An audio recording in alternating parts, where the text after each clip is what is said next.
जो data sheet है ये टोटल यहाँ पर है, हर एक को काफी अच्छे से चेक करना है। TP 3002 इसमें आपको 1.8 वोल्ट की सप्लाई मिलनी चाहिए। अगर यहाँ पर मिल रही है तो आपका जो पावर आईसी है ये बिल्कुल ओके है, पावर आईसी को हाथ भी नहीं लगाना है। तो दोस्तों आज का वीडियो आपके लिए बहुत ही ज्यादा इंपॉर्टेंट होने वाला है, क्योंकि आज मैं बात करने वाला हूँ डेड मोबाइल के बारे में। जब भी हमारे पास कोई डेड मोबाइल आता है तो हम लोग क्या करते हैं, पावर आईसी को निकाल देते हैं, सीपीयू को निकाल देते हैं और उसको काफी ज्यादा मेहनत करने के बाद रिवॉल्व करके जब बिठाते हैं तो उस वक्त हमारा सेट ऑन नहीं होता है और उस वक्त दिमाग में एक उलझन सा लगा होता है कि हमारा पावर आईसी ठीक था कि नहीं था, सीपीयू सही था कि नहीं था और हमने इतना मेहनत कर दिए। तो काफी ज्यादा उलझन होने के बाद दिमाग में उस वक्त एक बात चलता है कि काश हमारे पास कुछ ऐसा उपाय होना चाहिए कि पावर आईसी को निकालने से पहले हमें यह पता चल जाए कि हमारा पावर आईसी सही है कि नहीं है। सीपीयू को निकालने से पहले हमें यह पता चल जाए कि हमारा सीपीयू ओके है कि नहीं है, तब हम उसमें काम करेंगे, तो अब काम करने में मजा आएगा।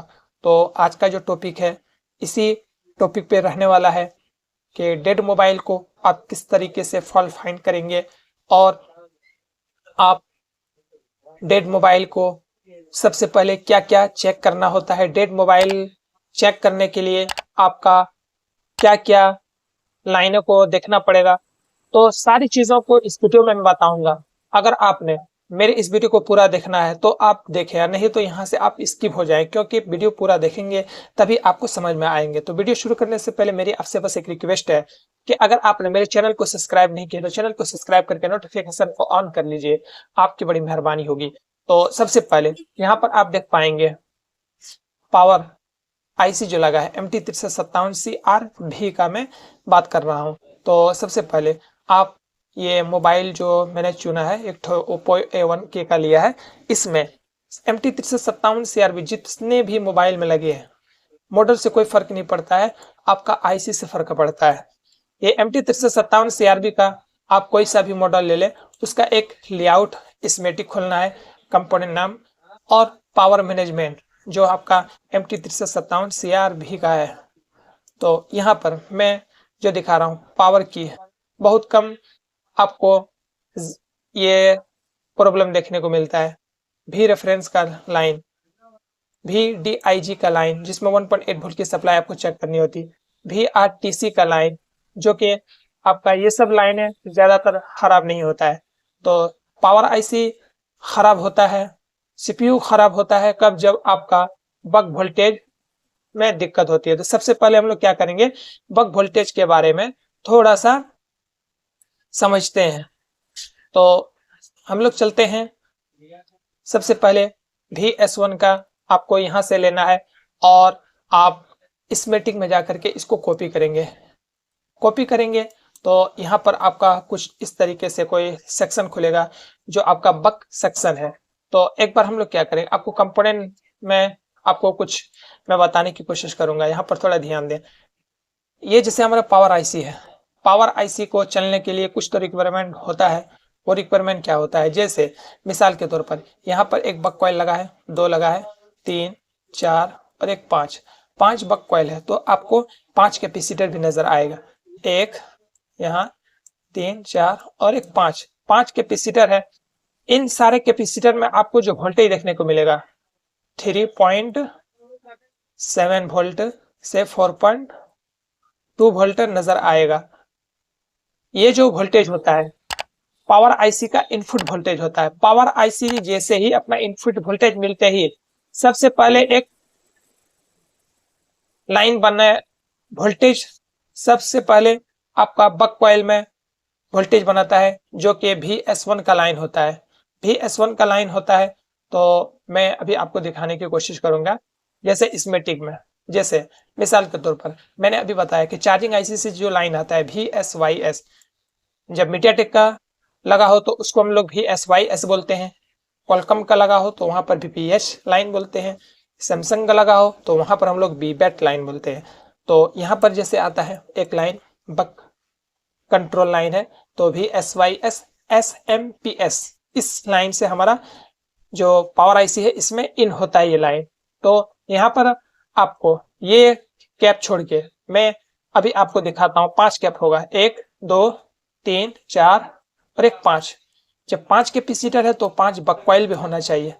तो यहाँ पर गिने भी प्रॉक 1 कॉइल, भी core 2 coil, modem 3 coil, VPA 4 coil, VS1 5 coil.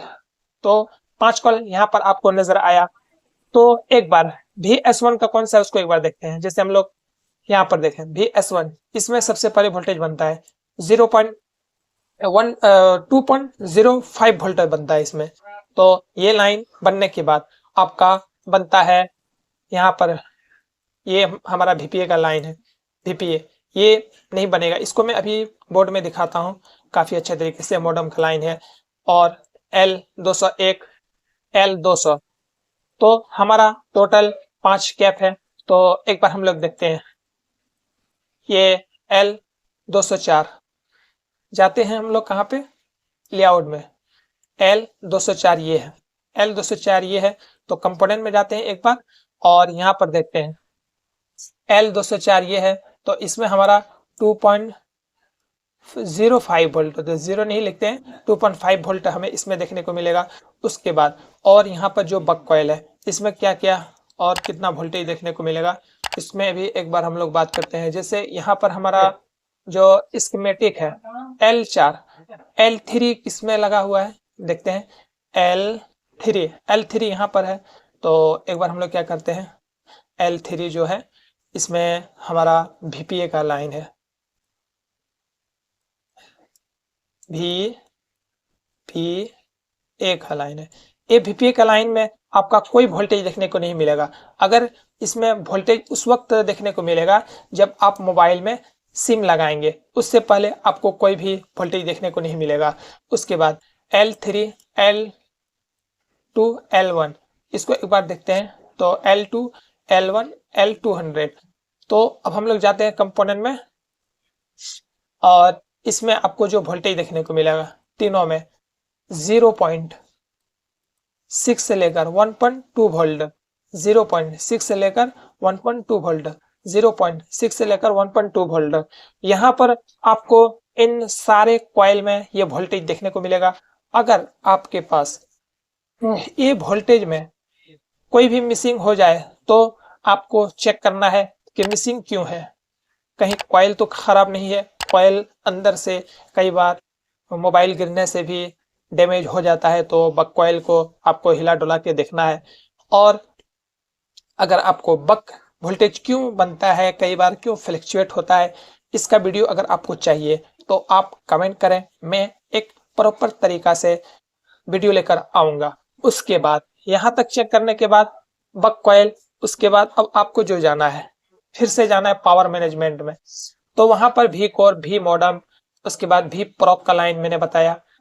और यहाँ पर सारे चीजों को, हर एक लाइन को जिस तरीके से मैंने भी S1 का चेक किया उसी तरीके से आपको हर एक लाइन को चेक करना है। उसके बाद चल मिसाल के तौर पर भी IO 1.8 वोल्ट, ये तो LDO लाइन है, इसको जैसे कैसे चेक करना है, पेस्ट करेंगे इस मीटिंग में और यहाँ पर हम लोग आगे बढ़ेंगे। VIO 1.8 volt. तो यहाँ पर जो कैपेसिटर है इसमें आपको 1.8 वोल्ट मिलना चाहिए। जो DIG का लाइन है VIO 1.8 वोल्ट, ये सब लाइनें मिसिंग होगा तो आपका मोबाइल डेड के कंडीशन में बना हुआ रहेगा। हमारा जो डाटा शीट है ये टोटल यहाँ पर है, हर एक को काफी अच्छे से चेक करना है। रिसेट भी है, ये रिसेट भी है। इससे हमें ये पता चलेगा कि हमारा पावर आईसी ओके है कि नहीं है। रिसेट भी जो होता है काफी इंपॉर्टेंट लाइन होता है, इसका एक टीपी होता है। पावर आईसी को निकालने से पहले आपको ये पता चल जाएगा कि आपका पावर आईसी ओके है कि नहीं है। जैसे यहाँ पर रिसेट भी आया तो हम लोग क्या करेंगे, इसमें क्लिक करेंगे और आगे चलेंगे। तो यहाँ पर एक टेस्ट पॉइंट है, ये टेस्ट पॉइंट को हम लोग जाएंगे लेआउट में जा करके और इसको पेस्ट करेंगे। तो आपको यहाँ पर एक नजर आया TP 3002, इसमें आपको 1.8 वोल्ट की सप्लाई मिलनी चाहिए। अगर यहाँ पर मिल रही है तो आपका जो पावर आईसी है ये बिल्कुल ओके है। पावर आईसी को हाथ भी नहीं लगाना है।